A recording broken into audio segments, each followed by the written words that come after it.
Muy buen día a todos los compañeros de la clase de negociación intercultural. Estamos aquí para la entrevista final. Me presento Omar Parra y mi compañera Laura Medellín. Vamos a entrevistar a Haidar Ali Tipu Sinan Zapato Ochoa. Hola Hola Heider, Haidar, ¿cómo ¿cómo vas? vas? Bien, bien, muchas gracias, Omar. Quiero que por favor me cuentes un poco de ti. ¿Qué estudia? ¿Qué haces? Sí, bueno, yo soy estudiante de Artes Plásticas de la Universidad Jorge de Lozano. También estudio Historia del Arte. Estoy en quinto semestre de Artes Plásticas y en tercero de Historia del Arte. Tengo 19 años. Digamos, siempre he sido como un apasionado por las artes en todos los sentidos. Mi familia, me imagino que el contexto de la entrevista lo dirá más adelante, digamos que es un contexto cultural diferente. Mis papás son musulmanes y pues, como básicamente. Y cuéntame por favor en dónde estamos. Vemos de fondo, por ejemplo, el mural de la Meca. La Meca, sí, claro. Cuéntanos dónde estamos. Estamos en el Centro Cultural Islámico, en Chía, la vereda de la Balsa. El Centro Cultural Islámico es un centro cultural de enseñanza sobre la cultura islámica, fundado por mis padres en el año 1993. Y pues digamos que también es un centro académico, ¿sí? No solamente cultural, sino académico. De hecho, ahorita están patrocinando mucho una cuestión que se llama el Centro de Altos Estudios Islámicos, para volver, digamos que, la cuestión académica del Islam mucho más preponderante. Estamos aquí pues, en el Centro Cultural, esta es la sala de oración. Digamos que aquí nosotros hemos recibido muchas donaciones de cuestiones importantes. Son tapetes persas, literalmente tapetes persas. Algunos de esos tapetes cuestan una millonada, literalmente. Sí, han sido donaciones de ciertos amigos, de ciertos lugares, de ciertos países. Estamos aquí como con el Corán, uno de los Coranes más grandes de toda Latinoamérica. Pesa creo que 70 y pico de kilos, no recuerdo muy bien. Este Corán fue como un regalo del gobierno libio. No me acuerdo en qué año, no estoy seguro si fue también como en el 2009 o antes, 2007 tal vez. Digamos que desde aquí se maneja en realidad el centro cultural. Aquí está la parte del Instituto Halal, por eso tenemos como pendones. Ese pendón estuvo en Emiratos Árabes, estuvo ahí colocado en la parte de ¿cómo se llama esto? Del Congreso, en Sharjah. Sí, esta es la oficina de la directora del Instituto Halal, que es mi madre, se llama Fanny Ochoa. Vale, Haidar, entonces vamos con el bloque de preguntas. Y bueno, nos has contado de lo que sabemos cuando hablamos previamente, que has viajado a lugares como Irak, el Líbano y a Emiratos Árabes. Cuando fuiste a ese lugar, ¿qué fue lo que más te marcó respecto a las diferencias en esos países a comparación en Colombia? Lo que más te marcó en aspectos políticos, sociales, culturales. Digamos que lo más interesante es viajar a 3 países diferentes, más allá de que su contexto sea igual Medio Oriente, digamos si lo vamos a eso. Lo más interesante es que uno se percata de las diferencias que hay y uno aprende a disfrutar el país de manera diferente, ¿sí? Entonces, en el Líbano, nosotros fuimos a Beirut, que es la capital, y en el Líbano es muy interesante porque en Beirut hay unas como barreras invisibles, ¿sí? Pasa como en las comunas de Medellín, ¿sí? Hay barreras invisibles. Entonces, uno entraba, digamos, a la zona chiita de los musulmanes y tenía un contexto. En la misma capital, la zona de los sunitas del Islam, había zona de cristianos, había zona de drusos, había zona no me acuerdo, no sé si de judíos. Entonces era muy, muy impactante ver que uno pasaba literalmente una esquina, o sea, una barrera invisible, y el mundo cambiaba totalmente en una misma ciudad, muy chiquita, pero en una misma ciudad. Por el lado de Irak, porque nosotros fuimos al Líbano, y del Líbano fuimos a Irak. Por el lado de Irak fue otro tema totalmente diferente, porque Irak sí es el doble en ese sentido de peligroso que el Líbano. Nosotros nos invitó a una organización religiosa muy importante de allá, se llama la Ataba Husseiniya, que es como Hussein fue un gran mártir para los chiitas. Y pues hay una organización religiosa muy importante, hay un santuario inmenso, impresionante en Irak, ¿sí? No recuerdo ahorita bien la ciudad, pero nos invitó a esa organización. Entonces digamos que en ese sentido ellos garantizaban nuestra seguridad, entonces nosotros íbamos con seguridad todo el tiempo. Era muy interesante cuando nos hacían recorridos. Hay unos anillos de seguridad por varios puntos. Entonces es muy interesante porque cada ciertos kilómetros hay un anillo de seguridad donde a uno le registran todo. Tiene unas pistolas como para mirar que uno no lleve armas. Y pues ahorita el conflicto específicamente ahorita obviamente es muchísimo más complejo con la cuestión de ISIS. Ahora, ¿qué choques culturales has tenido en tus lugares cotidianos como universidad o amigos? ¿Y cómo te perciben sabiendo que tú vienes de una familia que es musulmana? Eh, Digamos que así un choque cultural importante, tal vez es curioso porque fue incluso entre un mismo musulmán, ¿sí? Yo estaba en clase de Historia del Arte 2, una profesora que la amo, es la mejor profesora que he tenido, sinceramente, esa profesora es espectacular, sabe muchísimo. Y ella trajo un día a Historia del Arte 2, digamos que se divide desde la época de la Edad Media, o sea, después de la caída del Imperio Romano, hasta el Renacimiento, ¿sí? Eso es lo que marca Historia del Arte 2, son como casi 1000 años.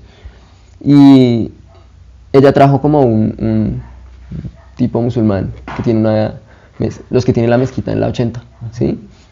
Ellos son de corte sunita, ¿sí? Son bastante radicales. Y lo trajo para que era una charla, no sé qué, entonces pues claro, empezó a decir una cantidad de vainas que para mí son barrabasadas, y yo tuvimos un choque súper, súper fuerte durante todo el debate, fue nuestro, pues, ¿sí? Bueno, teniendo en cuenta como el conflicto que está sucediendo en este momento en Medio Oriente y en Europa, pues por el ISIS o el Daesh, como lo titulan, Sí. ¿de qué manera estas prácticas terroristas religiosas afectan la imagen de los musulmanes en Colombia y el mundo? De pronto el mundo es una pregunta muy general, pero de pronto sí nos podemos basar más en acá. Sí, bueno, digamos que empezando como por mi primer punto, pues a veces ni los estudiosos del tema entienden el tema, si vamos a eso, sí, en un conflicto de tal envergadura. En Colombia específicamente, digamos que mis papás, más que todo mi papá, ha tenido ciertos problemas con eso, porque, pero por cuestiones como casi que de opinión pública, ¿sí? Mi papá lo entrevistan seguido en ciertos medios de comunicación, cuando ocurren temas en Europa, ¿sí? Y lo que ha tendido a pasar es que mi papá obviamente ataca mucho eso, ¿sí? Porque mi papá o mis padres son musulmanes como librepensadores y toda esa cuestión, son muy liberales en ese sentido. Y pues esta parte del ISIS y el Daesh es como un enfoque específico del Islam, ¿sí? Ustedes sabrán que cada religión tiene sus enfoques en la misma religión, ¿sí? Y a veces microenfoques, ¿sí? Y pues hay como ciertas ideologías dentro del Islam de las que nacen grupos terroristas, como antes era Al Qaeda, ahora es ISIS, Daesh, a veces es Boko Haram, ¿sí? En otras partes del mundo. Y mi papá ha tenido como ciertos problemas con eso, porque incluso pues han llegado una que otra amenaza, como del ISIS en Colombia, o sea, esa vaina que ni existe, pero igual lo amenazan, ¿sí? Esas cosas han sido complicadas, como con nosotros, pero digamos que yo creo que no pasan de ahí, no pasan de un mero susto, si vamos a eso, claro. ¿Sí? Y pues la gente en Colombia, pues finalmente o sea, en realidad la gente en la generalidad es muy ignorante, ¿sí? Es ignorante con su propia religión, ¿cómo no va a hacerlo con otra religión? ¿Cómo romper esos paradigmas de que los musulmanes son chadornero, de que creen que es camellos, petróleo? ¿Cómo romper esos paradigmas? Porque es un paradigma muy chistoso, es lo que usted decía de la ignorancia, que la gente es muy ignorante. Se imaginan en Oriente, se imaginan un man hablando pues en lenguas árabes. Sí. Pues es que también digamos que es complicado de romper por una cuestión muy, muy grande, y es que cuando uno habla de Medio Oriente, en realidad es difícil, porque es que cada parte tiene particularidades muy grandes, ¿sí? Uno a veces generaliza mucho por la cuestión de que es la religión, ¿sí? Es como si dijéramos Europa, catolicismo, pero pues si uno cogiera realmente el enfoque de cada país, ¿sí? Obviamente antes, ahora no, eso no se da mucho, ahora todos son más laicos en ese sentido, pero si uno cogiera el enfoque de cada país, lo mismo pasa en Medio Oriente, o sea, el enfoque de estudio es muy complejo también, ¿sí? Romper esos paradigmas es muy difícil, sí, es muy complicado por aquello de la ignorancia, lo sabemos. Sí. Si no dejan dictar una cátedra de historia y filosofía de la religión es más jodido aún, ¿sí? Pero digamos que uno tiene que aprender a usar lo que tiene ahora a mano, ¿sí? Y ahora pues tenemos celulares, tenemos una cantidad de cosas, podemos acceder a la información muy fácil, pero pues eso suena muy bonito y todo, pero eso no pasa, ¿sí? Eso no pasa, y no pasa porque no tenemos es que no sé cómo explicarlo, como esa necesidad de culturizarse, ¿sí?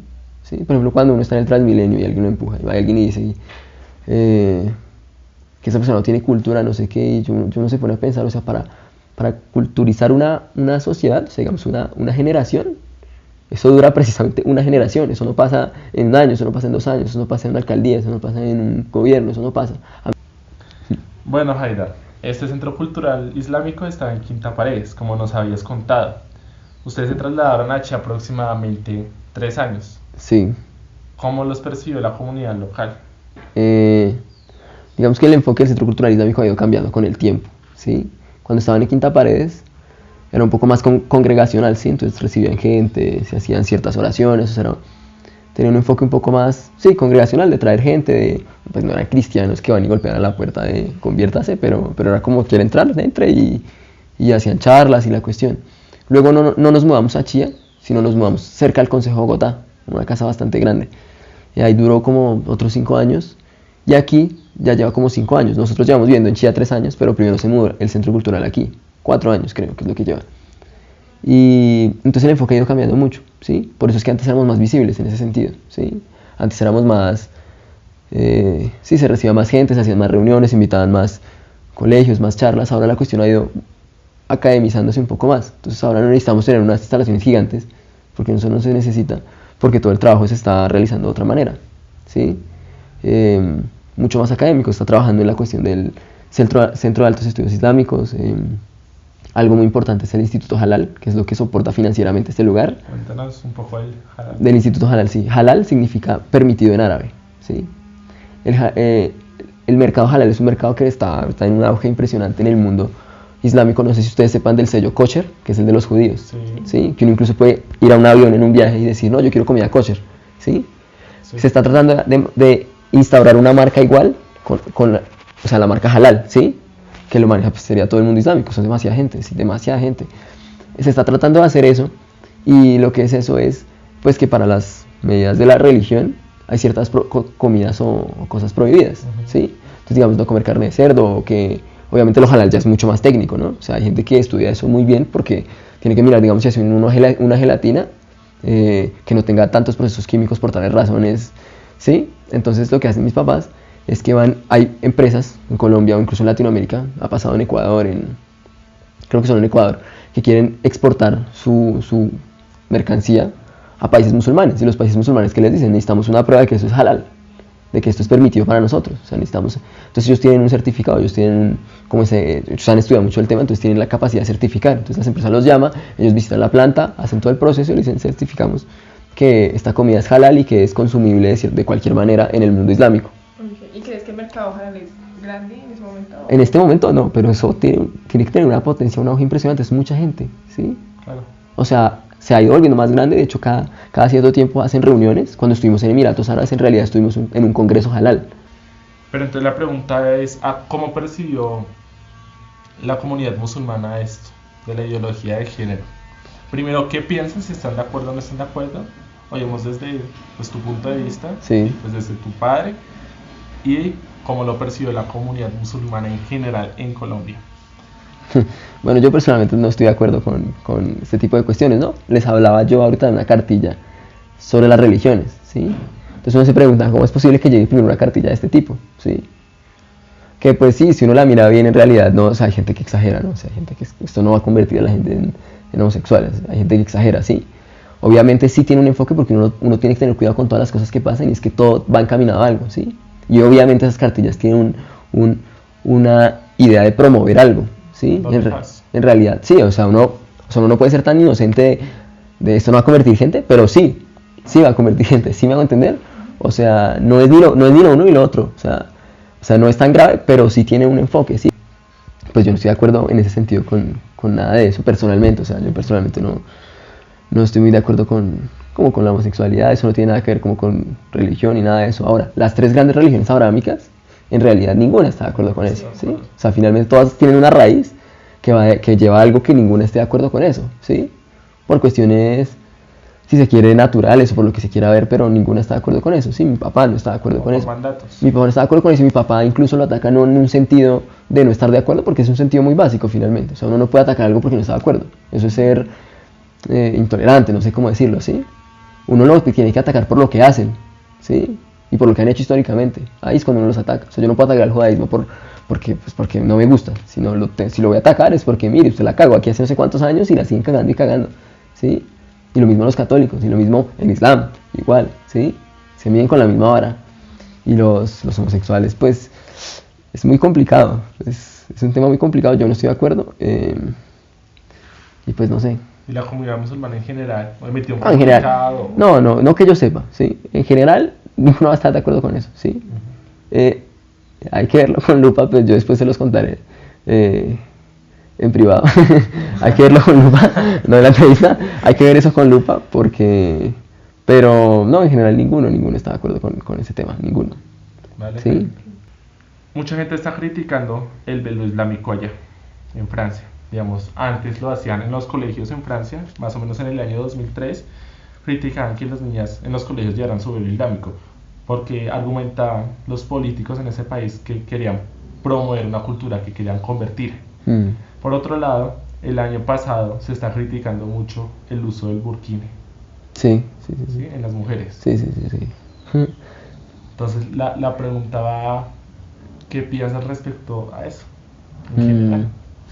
¿Cuál es tu punto de vista? Digamos Que en, la gente como que segregue eso. digamos que en general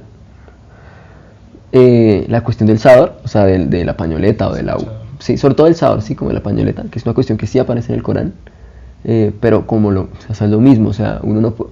O sea, los libros que tienen más de 1000 años hay que mirarlos con detalle, o sea, no se pueden reinterpretar 1000 años después porque la historia es muy cambiante en todos los sentidos, ¿sí? Y, y digamos que en los países, obviamente, de musulmanes, ¿cómo decirlo? Como que se volvió una parte cultural, ¿sí?